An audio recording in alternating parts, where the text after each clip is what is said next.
Let's write cinema story.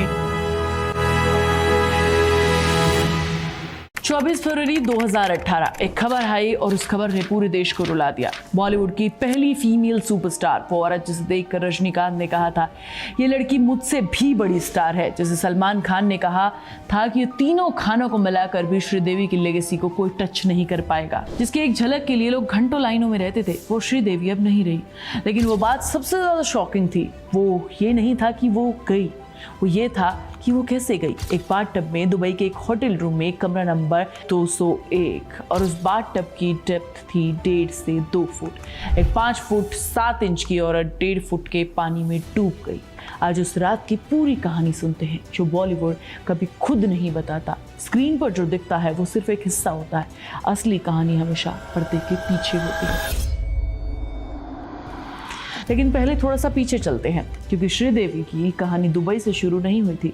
ये कहानी शुरू हुई थी 4 साल की बच्ची से तमिलनाडु में 1967 में। श्री अम्मा यंगर अयप्पन, जिन्हें दुनिया श्रीदेवी के नाम से जानती थी, 4 साल की उम्र में एक्टिंग करना शुरू किया। मलयालम, तमिल, तेलुगु 3 लैंग्वेज में काम किया। इतनी फेम मिली कि साउथ इंडिया में लोग उन्हें लिटरली देवी की तरह मानते थे।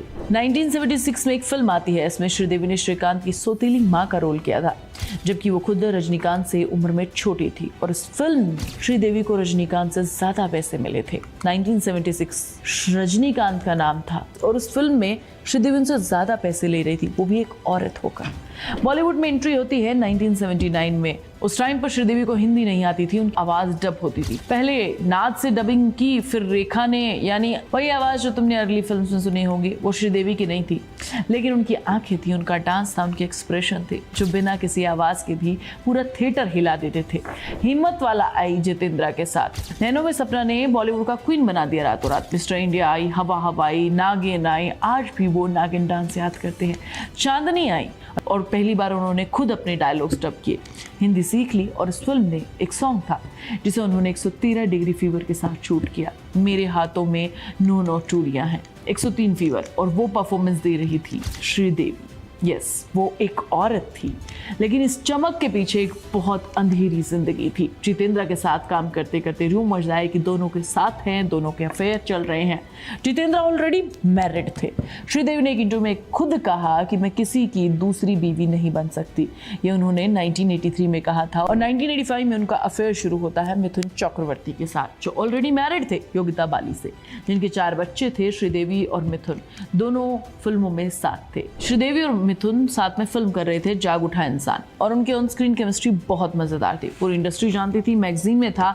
योगिता बाली मिथुन की वाइफ, उन्हें भी पता चल चुका था कि मिथुन और श्रीदेवी सीरियस हैं, तो उन्होंने खुद को हर्ट करने की कोशिश की। और तब मिथुन को याद आया कि उनकी एक फैमिली भी है, उन्होंने श्रीदेवी को छोड़ दिया। वही श्रीदेवी जिन्होंने कहा था कि मैं किसी दूसरे की बीवी नहीं बनूंगी, अब वो खुद दूसरी बन चुकी थी और फिर भी छोड़ दी गई। उस ब्रेकअप के बाद श्रीदेवी डिप्रेशन में चली गई। उनके करीबी लोगों ने बताया कैमरा ऑन होते ही वो हंसती थी और कैमरा ऑफ होते ही वो पत्थर जैसी हो जाती थी। फिर उनकी माँ को कैंसर हुआ, अमेरिका में ट्रीटमेंट हुआ, पैसे लग गए, लेकिन माँ नहीं बची। ये भी श्रीदेवी को बहुत हर्ट करता है।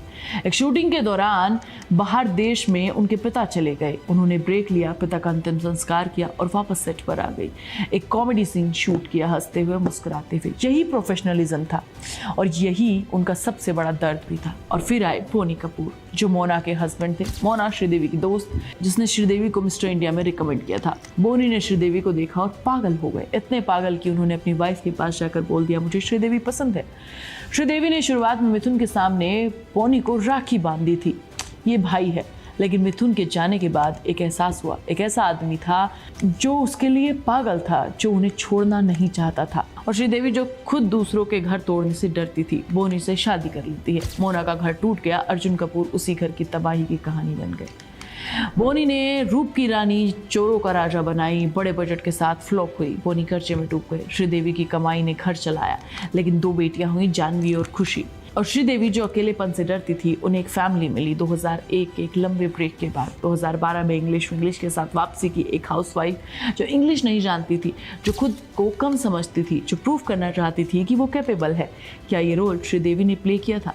यह श्रीदेवी की जिंदगी का ये वो रोल था जो शायद वो दूसरों को दिखाना चाहती थी। फिल्म में पूरे देश को रुलाया। फिर मोमाई नेशनल अवार्ड मिला, सब सही जा रहा था, कई प्रोजेक्ट्स लाइनअप में थे। फिर 21 फरवरी 2018 दुबई में मोहित महारवा की शादी थी। पूरी कपूर फैमिली गई थी, जानवी इंडिया में रुकी। लड़क की शूटिंग थी। 21 को शादी थी, 22 को बोनी और खुशी इंडिया वापस आ गए। बोनी को इंडिया में एक समिट अटेंड करना था। श्रीदेवी दुबई में रुकी, जानवी के लिए शॉपिंग करनी थी।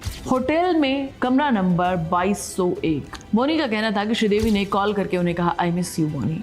बोनी ने सरप्राइज देने का सोचा, टिकट्स करा लिए, दुबई पहुंचे। रूम का दरवाजा खुला था। श्रीदेवी डिनर का प्लान कर रही थी। शाम 7 बजे श्रीदेवी तैयार होने गई, बात लेने के लिए गई। बोनी टीवी पर India versus south America match देख रहे थे। काफी देर हो गई, श्रीदेवी बाहर नहीं आई। दरवाजा खटखटाया, जब कोई अंदर से नहीं आया तो बोनी उन्हें देखकर टूट गई। श्रीदेवी उस बाथटब में गिरी हुई थी जिसमें वो नहाने के लिए गई थी। लेकिन यहाँ से दूसरी कहानी शुरू होती है जो बहुत कम लोग जानते हैं। कुछ दुबई वेबसाइट पर आज भी अलग वर्जन है जिसमें कहा जाता है कि बोनी कपूर वहां थे ही नहीं। होटल स्टाफ ने श्रीदेवी को बाहर निकाला, फ्लोर पर बेहोश मिली। उस वक्त उनकी पल्स चल रही थी, वो जिंदा थी। उन्हें AI राशिद हॉस्पिटल लेकर गया और वहां जाकर उनकी डेथ डिक्लेयर हुई। ये वर्जन आज भी दुबई वेबसाइट पर है। 2 वर्जन है, दोनों बिल्कुल अलग अलग है, 2 कहानियां।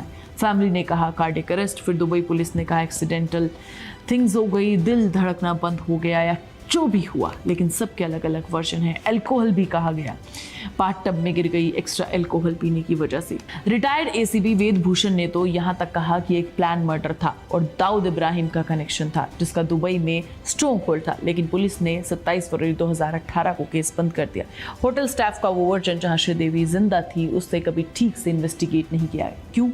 इस सवाल के बारे में आज भी हर कोई जानना चाहता है। 28 फरवरी 2018 मुकेश अंबानी की प्राइवेट जेट से श्रीदेवी की बॉडी को इंडिया वापस लाया जाता है। अमिताभ बच्चन ने पोस्ट किया, माधुरी दीक्षित और बॉलीवुड के कई बड़े बॉलीवुड स्टार्स ने इसके बारे में पोस्ट किया। मुंबई में लाखों लोग फैन सड़कों पर थे। जिसने 4 साल की उम्र में एक्टिंग करनी शुरू की, जिसने 54 साल तक बॉलीवुड को सब कुछ दिया, उसे आखिरी बार उसके फैंस देख रहे थे। श्रीदेवी की जिंदगी में एक पैटर्न था, बचपन से अकेलापन, माँ की मौत, पिता की मौत, मिथुन का धोखा, बॉनी के साथ एक रिश्ता जो खुद एक दूसरी औरत का घर तोड़कर बना। तो सबके बावजूद कैमरा के सामने वो हमेशा नाचती थी, हंसती थी, जीती थी। 103 डिग्री फीवर में परफॉर्मेंस देती थी। पिता की डेथ के बाद सेट पर कॉमेडी सीन्स। ये श्रीदेवी का दर्द शायद सबसे बड़ा था कि वो हमेशा दूसरों के लिए हंसती थी। लेकिन एक बात जो जानी जाती है श्रीदेवी के बारे में कि श्रीदेवी जैसा कोई नहीं है और ना ही कोई हो सकता है। तुम्हें ये कहानी कैसी लगी कमेंट करके बताओ। मैं तुम्हें नेक्स्ट वीडियो में मिलूंगी, तब तक तुम चैनल को सब्सक्राइब कर लेना, वीडियो को लाइक और शेयर करना और प्लीज बेल आइकन दबाना। आप सुन रहे थे let's mic more than radio. Follow कीजिए हमें हमारे सोशल मीडिया प्लेटफॉर्म्स पर। Marketing strategies, corporate stories, brand building ideas, marketing case studies और इनोवेशन एक अलग पर्सपेक्टिव से जो आपने कभी नहीं सुना होगा।